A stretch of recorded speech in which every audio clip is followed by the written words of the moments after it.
Après avoir misé sur mot de passe pour le début de la saison, France 2 a enchaîné avec un nouveau jeu de lettres ce lundi 2 novembre, toujours confié à Laurence Boccolini.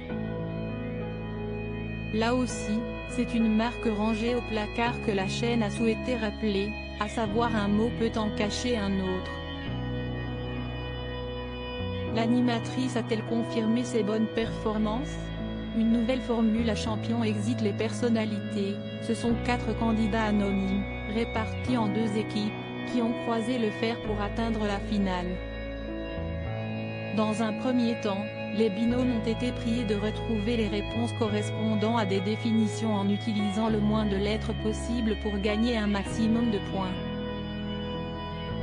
Par la suite, avec plus de points à la clé, les candidats ont été priés de remplacer 3 lettres pour identifier le bon terme à l'indice fourni.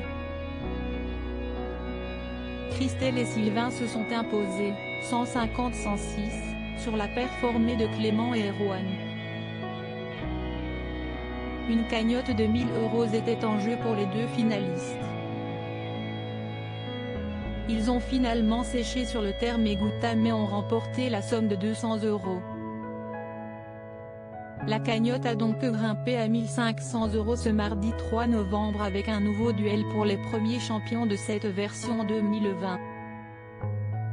Un mot peut en cacher une autre éclipse mot de passe du côté des audiences. 475 000 Français ont été mobilisés, correspondant à 7% d'entre eux devant la petite licarne. France 2 s'est contentée de séduire 6% des femmes responsables des achats.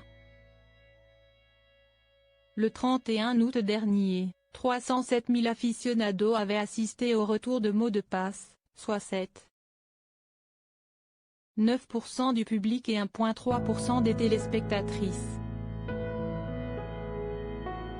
Laurence Boccolini a attiré 2 fois plus de public que TF1 et sa rediffusion de Demain nous appartient.